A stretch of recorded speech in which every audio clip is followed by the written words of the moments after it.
Ça sent l'apocalypse, non? Là aussi, l'apocalypse, dont toi tu suis pas l'affaire, Non, ça m'intéresse pas. ça fait des siècles et des siècles qu'on nous l'annonce. Ouais, Et excuse-moi d'être vraiment l'avocat du diable depuis pas mal de temps, mais même Jésus-Christ a dit, après moi, vous allez voir, ça sera hop, fini, terminé.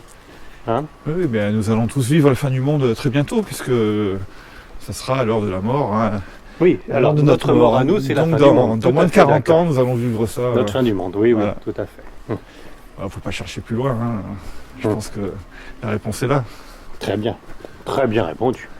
Je vais essayer de trouver autre chose pour te bloquer, mais... Tu as écrit combien de livres? Alors finalement, toi, en tant que mystique, tu as donné ton impression, ce que tu as vécu, on en a déjà parlé. Voilà, le premier, c'était mon témoignage. Ouais. Oui. Et puis tu en as écrit d'autres? Oui, un second, mais avec un auteur dont nous sommes deux. C'est un entretien en fait avec une grande islamologue qui s'appelle Marie-Thérèse Urvois, donc spécialiste de l'islam, un chercheur. Et c'était questions-réponses, c'est moi qui posais les questions et elle nous répondait. Voilà, je pense que voilà, c'est un sujet. Parce que l'islam, toi, t'es pas très très chaud pour, hein. Non. Mais ça me pose problème. Ouais. Tout à fait. Alors, tu sais que moi j'aime tout le monde. Et tu sais que pour l'islam, je trouve que c'est une religion aussi belle que le catholicisme. Hein. Je le dis pourquoi? Parce que moi je rencontre un ami professionnel qui est musulman de chez musulman. Hein, voilà, à chaque fois que je le rencontre, il me serre la main. Tout de suite après, sa main, il la porte au cœur. Moi, rien que des gestes comme ça, je me dis que ça peut être que des gens qui sont proches de Dieu, qui sont amour aussi. Alors déjà, il y a un principe qu'il faut respecter dès le départ, hein, qu'il ne faut pas confondre. Donc, moi, je critique pas les musulmans. Je critique l'idéologie de l'islam, les textes de l'islam. Bien sûr. Mais les musulmans mal eux-mêmes... compris, éventuellement, l'idéologie mal comprise. Mais le problème, c'est que le Coran est considéré comme incréé dans l'islam, et ça, tout le monde, hein, quels que soient les musulmans, c'est un dogme de base. Hein. Donc, c'est le livre qui est descendu du ciel. Et on ne peut pas remettre en question le moindre mot du Coran. Voilà, c'est pas possible. Et malheureusement... Il y a différents courants dans l'islam. On peut réfléchir sur ce qui a été écrit. On peut réfléchir, mais on ne peut pas le remettre en cause. Bon, d'accord. Allez, on va pas se replonger là-dessus. Non, mais bon. Mais bon, je voilà. trouve... Donc, il y a des... Attends, même, pour terminer là-dessus. Dieu n'a pas créé non plus que des bons chrétiens et des mauvais musulmans. C'est pas possible. Voilà, donc il ne faut pas s'en prendre aux hommes. Oui. Nous devons aimer les hommes, amis ou ennemis, hein, nous dit le Christ. Donc voilà, jamais critiquer les hommes, mais critiquer les textes et les idéologies. Voilà, c'est le principe de base, quoi. Et il y a d'autres livres que tu édites, bien sûr. Arnaud Dumouche, qui est un théologien belge, hein, pour faire court. Ouais. Et puis, tiens, plein d'autres avec ta maison d'édition. Ouais. Le Docteur Angélique, c'est ça? Oui. Comme il n'y a pas de hasard et que nous sommes dans la rue, je ne sais pas quoi, mais pas des teinturiers, je vois méditation soufie. Qu'est-ce que tu en penses, toi, des méditations et du soufisme? Du soufisme, surtout. Moi, j'en pense pas grand-chose. Ils sont sympas, hein, ils sont bons. Alors, ils sont, Oui, mais pour moi, c'est comme la méditation orientale, taoïste. Et juste le soufisme, si on oublie méditation, le courant religieux du soufisme, c'est sympa. Enfin, non Oui, certainement. C'est pas catho. Non, ça a pris naissance dans l'islam. Il y a parfois un mélange avec un peu d'hindouisme, etc. Mais est-ce qu'ils ont tes bonnes grâces? Ou est-ce que tu t'en méfies aussi?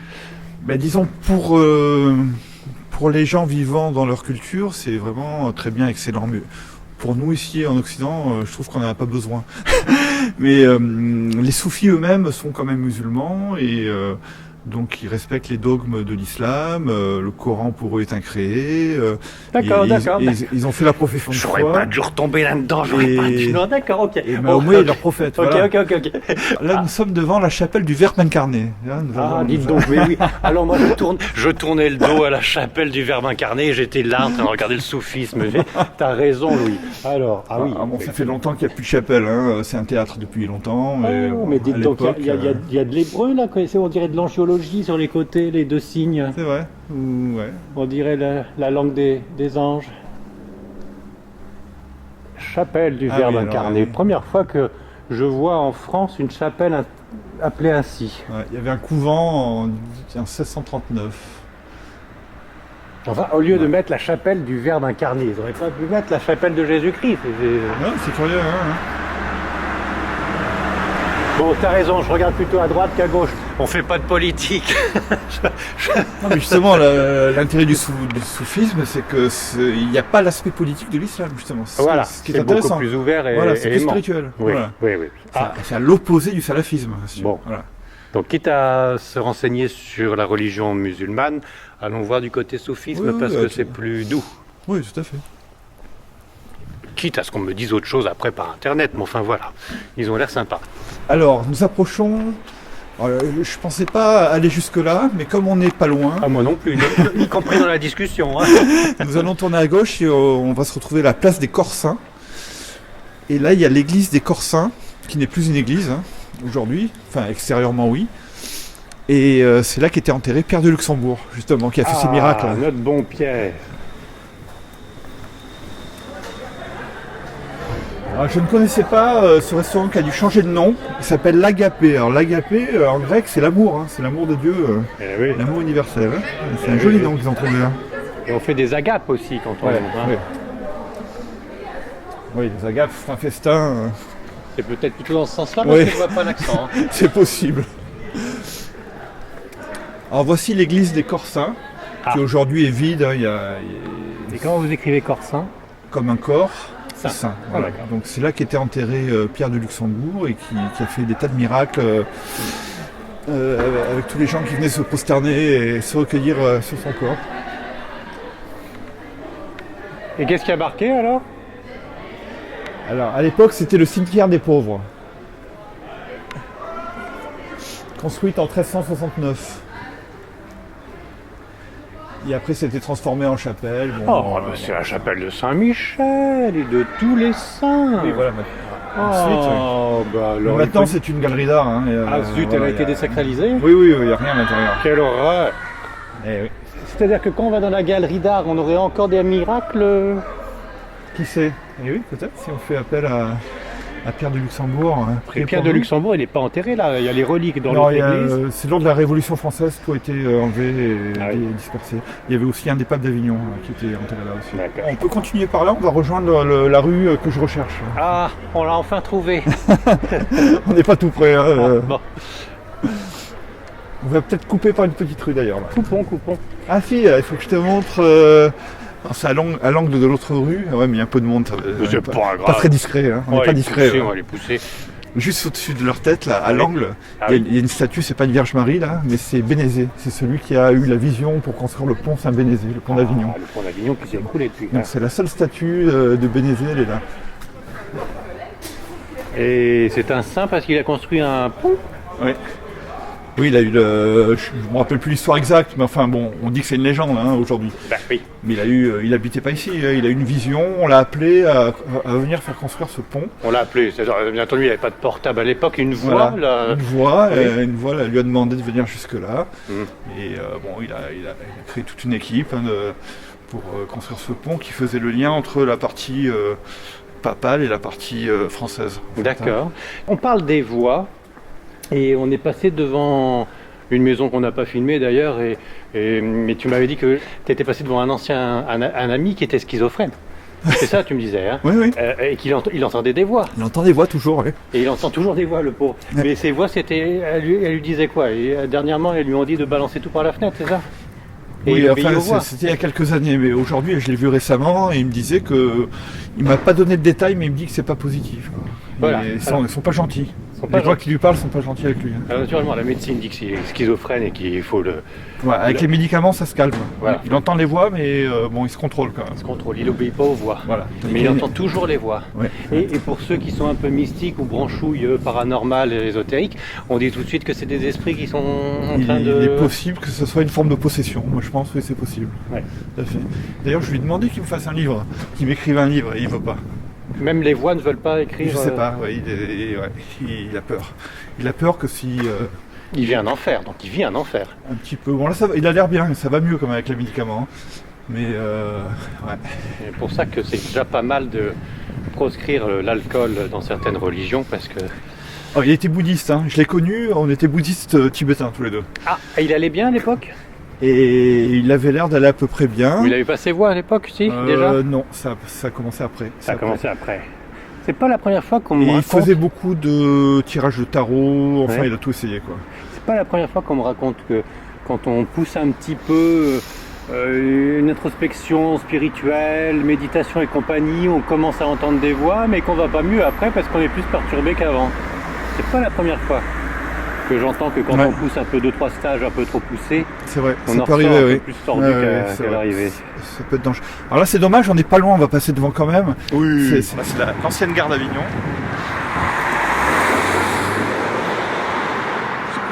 Alors ça c'était passionnant, l'ancienne gare d'Avignon. Alors il faut le savoir, il y a 2 gares à Avignon. Hein. Ouais, il y a la gare TGV qui est à quelques kilomètres. et Oui, puis, qui n'est pas dans le centre-ville, voilà. et puis là, il ne faut pas se tromper, hein. Pour rater le TGV, il n'y a rien de mieux. Nous terminons notre promenade. Voilà, donc c'est dans cette rue que j'ai vécu des années de bonheur en fait. On va... C'est la rue des prostituées. Non, Non, pas du tout. On va passer. je t'aurais rien évité. Hein. Pas du tout. Non, c'est la rue. On va passer devant le dojo du centre. Ah. Le dojo.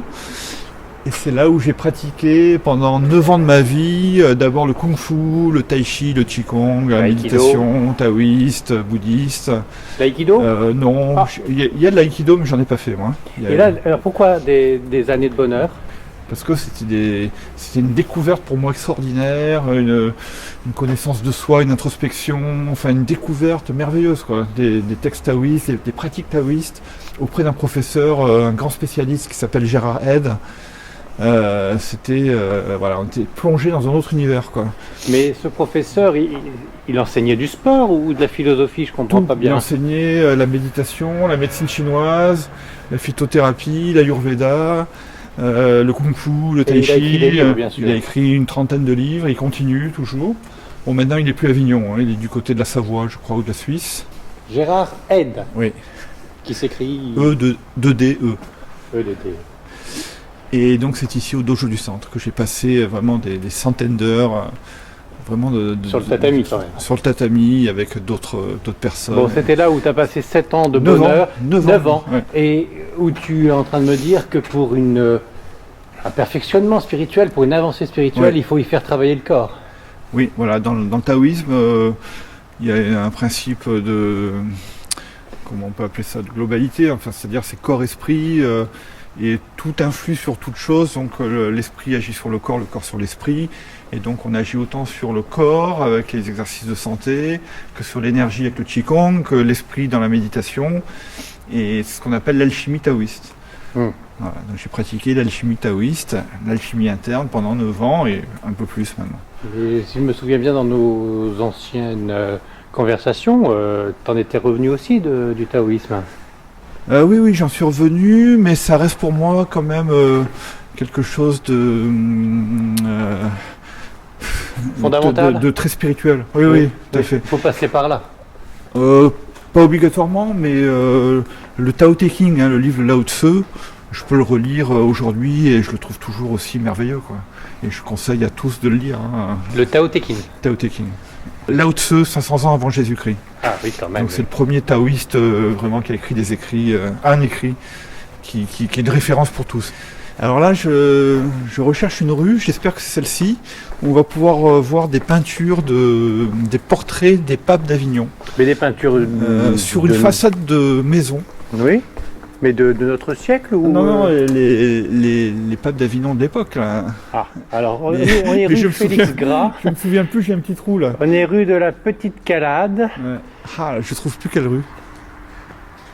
C'est bête ça. Pourtant, c'est dans le quartier. On est pas loin. À un moment ou un autre, on va peut-être pouvoir dormir aussi. Ouais, on n'est pas loin. Bon, allez, on va tenter celle-ci. Oui, ah, ça c'est Puis, pas là. puis on est sur le chemin du retour. Hein. La voiture est garée par là. Bonne nouvelle. Bon, ce fut une visite de nuit. Hein. On n'a pas pu voir on n'a pas pu rentrer dans les églises. Ou dans Non, les on n'a pas vu bien clair non plus, mais c'est parfait. sympa. L'essentiel c'est de discuter ensemble. Ouais, voilà. Car à chaque fois que je te rencontre, tu me donnes des informations supplémentaires. Et même si on n'est pas manifestement d'accord sur tout, au moins, voilà, il y a ouverture, il y a discussion, et ça, c'est lumineux grâce à toi, même si la nuit est sombre. Ouais, je crois que c'est pas la bonne rue. Ah, mais je Et la même trouve- si on est perdu. ouais, je la trouve plus cette risque. Toi, quand tu pries pour être exaucé, pour être aidé parce que c'est la catastrophe, tu pries qui Jésus directement, directement? Jésus-Christ, l'Esprit Saint. L'Esprit Saint. Et Dieu? Oui, voilà, Dieu Alors, d'amour. Dieu toi, d'amour. en tant que catho, c'est Sainte Trinité à fond. Ouais. Donc tu fais les trois en Ouais, prière voilà, ou- les trois. Ouais.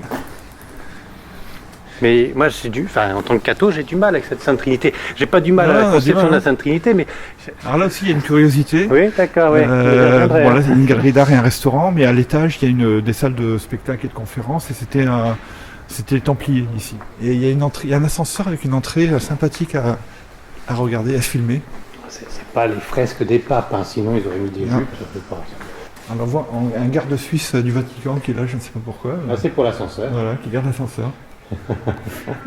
Et l'endroit où... Et donc, à l'étage, c'était un temple de Templiers. Un temple de Templiers. Ah. Donc, alors, revenons sur Alors, notre revenons. discussion embêtante sur la Sainte Trinité. Ben oui, c'est bien, compris c'est bien Jésus, pratique. Ça suffit bien, parce que Ben oui, voilà.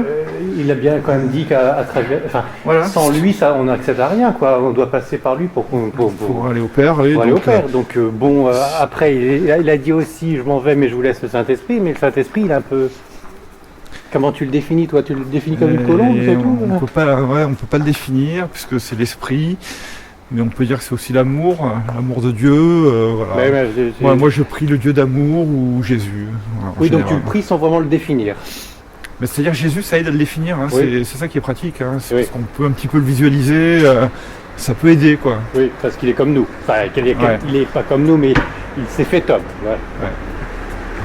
Très bien, donc tu pries Jésus et il t'écoute? Ah, mais je sais pas. J'ai pas de conversation avec Jésus.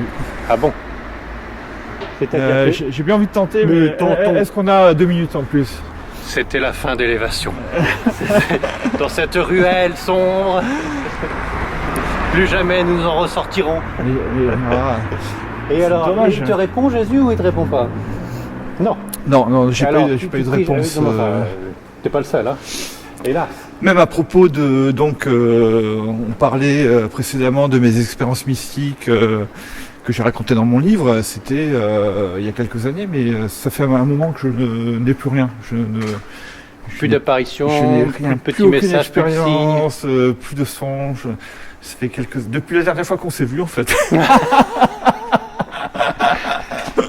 Depuis que j'étais monté à Paris avec Jean-Claude Carton, Oui. depuis j'ai plus rien. Tiens, Plus rien eu. Ouais.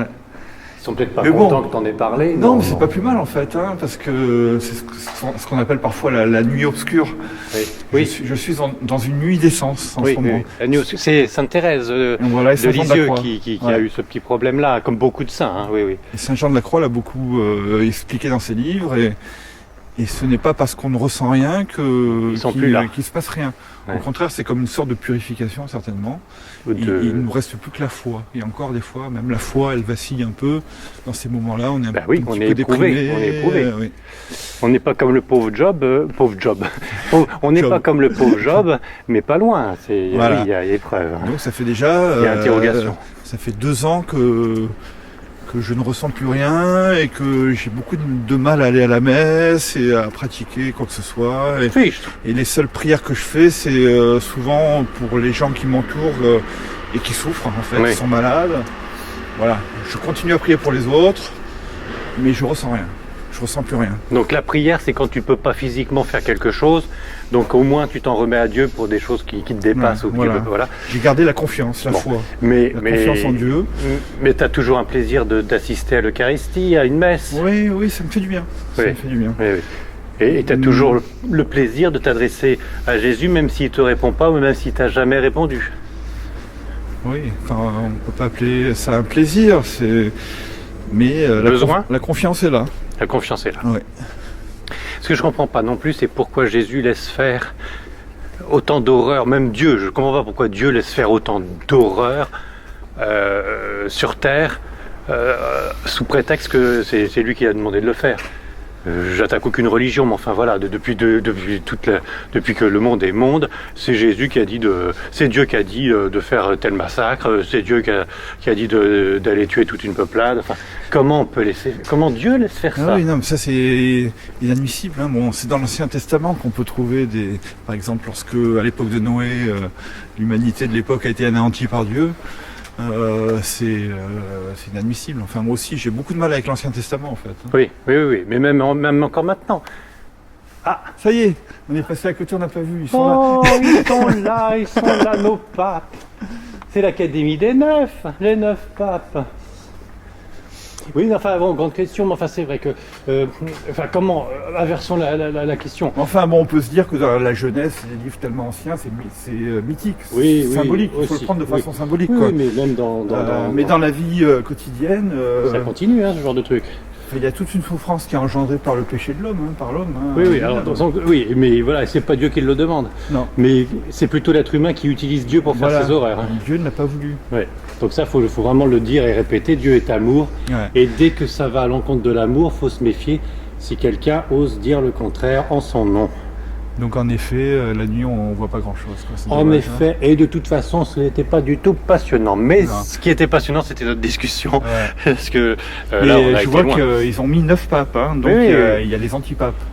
Les antipapes. Dont Benoît XIII, le dernier pape antipape d'Avignon, qui a été assiégé il est où au milieu là. Ah, Benoît XIII, à moins que ce soit celui d'en bas. Non, c'est celui-là. Non, c'est celui-là. Ah oui. C'est lequel? Non, c'est celui. Oui, non. Alors Benoît XIII, c'est celui-là. Oui, c'est celui-là. Ah, c'est lui. Benoît XIII, donc il n'a pas voulu partir, et donc ils l'ont assiégé pendant des décennies, et il a embêté tout le monde parce qu'il a vécu très vieux, à 90 ans. Enfin bon. Ah. Donc tant qu'il n'était pas mort, il pouvait rien faire. Tout était bloqué. Ah. Et alors après, il y a un sous-sol et il y a des soupapes. Ah, bien vu, ouais, c'est pas mal. Et donc ensuite il a fui en Espagne et il a fini sa vie à Peñíscola, je crois. Il fallait bien qu'il meure un jour quand même. Il y a un livre qui raconte ça de façon romanesque que je conseille de lire. C'est un livre de Jean Raspail qui s'appelle L'Anneau du pêcheur. Il faut le lire, c'est extraordinaire parce que ça se passe à notre époque et de temps en temps ça se passe à l'époque de Benoît XIII. Ça raconte l'histoire de Benoît XIII, dernier pape d'Avignon. Et il y a une autre histoire qui est fictive, celle-ci, où il y a la lignée des papes, des antipapes, a continué jusqu'à aujourd'hui en fait. Et c'est vrai que ça a continué pendant quelques temps. Il y a eu plusieurs papes en secret, et après ça a disparu. Bon, lui il imagine dans son livre que jusqu'à aujourd'hui, le dernier pape c'est un clochard en fait, et qui garde sur lui l'anneau du pêcheur et les derniers symboles du pape. Il habite à Rodez, et puis il y a toute une histoire avec lui, et puis il finit à Rome, et c'est fini. Enfin, vraiment un livre que je conseille. Hein. L'anneau des pêcheurs, de Jean Raspail. Il faut le lire, extraordinaire. Suite de notre conversation, bon alors, allez, Dieu nous laisse libre pour notre libre arbitre et si on veut l'utiliser pour faire des horreurs, il laisse faire, d'accord. Mais ce que je comprends pas, c'est que de l'autre côté, il y ait des apparitions du malin déguisé en Jésus-Christ pour détourner certaines personnes un peu sensibles et les pousser à faire des horreurs, quitte à supprimer leur propre vie ou vivre dans le malheur ou la douleur. Comment Jésus-Christ peut laisser passer les forces obscures, se faire passer pour lui, pour ceux qui ont quelques sensibilités, facultés médiumniques, et laisser le diable se faire passer pour Jésus. Ça arrive souvent, ça. Pourquoi comment la milice céleste laisse passer ça? Je comprends pas. Saint-Michel qui a quand même terrassé tout le monde, là... Il y a tous les cas de figure. Hein. Parfois, Dieu le permet pour avancer sur le chemin spirituel. Et la souffrance aussi est une nécessité pour comprendre des choses. Donc, genre, Dieu a créé le diable exprès, alors? Non. Ah. Mais on l'utilise quand même. C'est un combat qui nous dépasse et qui est au-delà de ce qu'on peut imaginer. Et donc, bien avant l'humanité, il y avait déjà le combat entre les anges et les démons. Il a été gagné par Saint-Michel, ce combat. Et puis Jésus... pas tout à fait, non, ça continue toujours. Toujours, oui. Sur Terre uniquement. Non, dans les cieux, le combat des anges continue. Hein. Ah bon? Jusqu'à la fin des temps. Ah, je pensais que tous les anges déchus étaient balancés sur la terre et au moins au ciel on était tranquille. Je ne suis pas sûr. Alors là, il y a une curiosité aussi que peu de gens ont remarqué. Il y a une statue de la Vierge Marie enceinte à l'angle, dans la niche ici à l'angle. Alors, qui est bleue, il me semble, avec un manteau rouge. Alors attends, une robe rouge. Parce que difficile à voir. Il fait nuit. Même la journée, elle est un peu difficile à voir. Mais effectivement, elle est très très belle. Et on voit bien qu'elle est enceinte. Effectivement, dans cet angle-là, on comprend bien. On voit pas trop son visage. par Non, on voit contre. pas son visage. Ah oui, elle est étonnante, mais c'est étrange qu'on ne voit pas son visage. Alors là, nous avons un buste de Frédéric Mistral, bien Ah, connu il y a du à vent. Avignon, dans la région, un écrivain, poète en langue provençale, incontournable à Avignon. Il y a aussi Théodore Aubanel, qui est très connu, un poète aussi provençal. Et bientôt, Voilà. il y aura un buste Louis Garcia du côté sait du carrousel de lumière, par là. Ben, merci de ta visite. Merci de m'avoir permis de découvrir Avignon grâce à toi et encore bravo pour tout ce que tu as édité et tout ce que tu continues de lancer pour le bonheur de tous et de chacun. À très bientôt, Louis. À bientôt, longue vie à Élévation. Et à toi.